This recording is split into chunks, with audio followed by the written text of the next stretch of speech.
বেশিরভাগ সময় কি হাফ প্যান্ট পরে থাকে নাকি?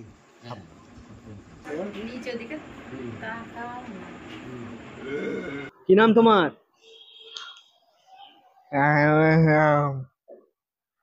কোথায় বাড়ি? এটা প্রথম ছেলে, প্রথম সন্তান। আমার 2 ছেলে 1 মেয়ে। আমাকে প্রচণ্ড পরিশ্রম করতে হয়েছে, যে মাস্টারমশাইদের কথা মতো ওকে নিয়ে যাওয়া, স্কুলে নিয়ে যাওয়া, নিয়ে আসা, কোলে করে চাগিয়ে। ওদের ট্রেন ক্লাসটা ছিল 3 তলার উপরে, সিঁড়ি দিয়ে নিয়ে যাওয়া নিয়ে আসা, এটা করতে হয়েছে। পরীক্ষার দিনে নিয়ে গিয়ে সারাদিন ওর সঙ্গে থাকতে হয়েছে। ও ও যেগুলো লিখতে পারেনি মাস্টারমশাইরা আমাকে বলেছিলেন আমি লিখে দিতাম। এইভাবে আমি লিখে দিতাম, মাস্টারমশাইরা বলতেন হ্যাঁ আপনি ওর হয়ে আপনি লিখে দিন। এইভাবে করে প্রতিটা ডেটে নিয়ে গিয়ে সব পরীক্ষাগুলো দিয়েছি। আর আমার ওয়াইফও আমার সঙ্গে গিয়ে হেল্প করেছেন পরীক্ষার হলে। আমরা তো খুব আনন্দ পেয়েছি, খুব খুশি হয়েছি। আমার ছেলে, এরকম ছেলেকে মাধ্যমিক দিতে পেরেছি, আমাদের খুব আনন্দ হচ্ছে। ফ্যামিলির সকলেই আনন্দ উপভোগ করছেন, যে এরকম ছেলে মাধ্যমিক দিয়েছে বা নাম্বার এরকম 288 নাম্বার পেয়েছে। আমরা খুব খুশি হয়েছি সকলে। আমরা প্রথমে 6 মাস যখন বয়স, তখন থেকে বুঝলাম যে স্বাভাবিক নয়। মানে শরীর খারাপ হয়েছিল, নিউমোনিয়া টাইপের হয়েছিল। আমরা উলুবেড়িয়া সৌরভ মান্ডার আন্ডারেই ভর্তি করেছিলাম নার্সিংহোমে। তো তারপর থেকে শরীরটা মানে নিউমোনিয়াটা হতে 5 দিন না 7 দিন ভর্তি ছিল, 7 দিন নার্সিংহোমে ভর্তি ছিল। সুস্থ করে নিয়ে আসলাম, বাড়ি ফিরলাম। তারপরে এসে দেখছি যে আগে যেরকম মানে হাত পাগুলো বেশ শক্ত শক্ত ছিল বা জানালা ধরে দাঁড়াবার চেষ্টা করতো, সেটা আর হচ্ছে না। 2011 সালের আদমশুমারি অনুযায়ী হাওড়া জেলার 125,000 জন প্রতিবন্ধী ব্যক্তির মধ্যে 41,000 জনের গতিশক্তি সংক্রান্ত সমস্যা রয়েছে। কিন্তু কতজন পায় রাজিবুলের মতো সুযোগ? তার অর্জন সকলের জন্য আশা ও সাহসের প্রতীক হয়ে উঠেছে। আমরা গ্রামবাসীর প্রতিনিধি হিসাবে আমরা খুব গর্বিত এবং খুশি যে আমাদের গ্রামের মান উজ্জ্বল করেছে।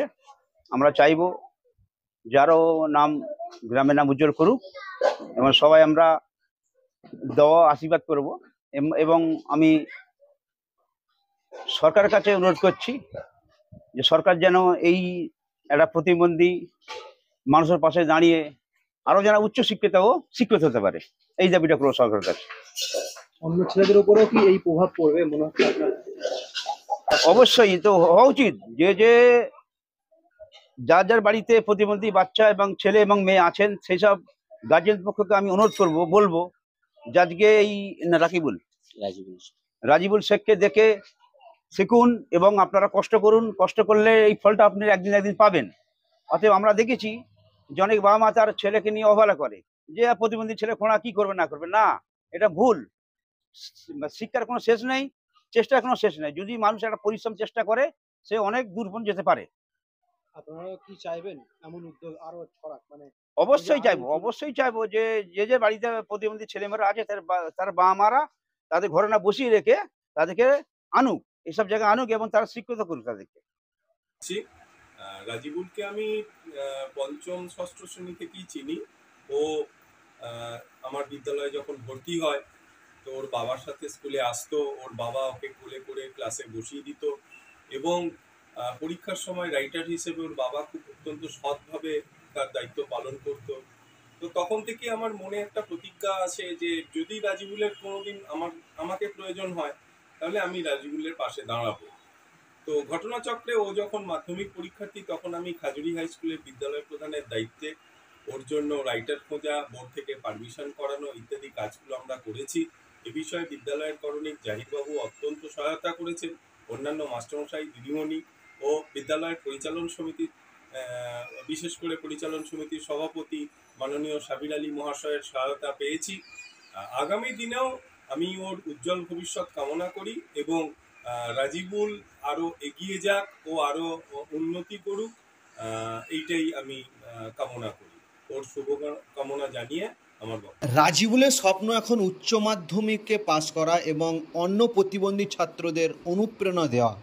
সে জানে সাহস ও সহানুভূতি সব বাধা জয়ের চাবিকাঠি। এই গল্প শুধু তার নয়, এ হলো হাজারো রাজীবুলের গল্প, যাদের পাশে দাঁড়ানো আমাদের দায়িত্ব। আপনার একটি শেয়ার, কমেন্ট, একটি কণ্ঠ এই গল্পকে আরও দূর পৌঁছাতে পারে। যদি আপনাকে স্পষ্ট করে এই গল্পটি ছড়িয়ে দিন, কারণ প্রতিটি বাধার পেছনে লুকিয়ে আছে অসীম সম্ভাবনা।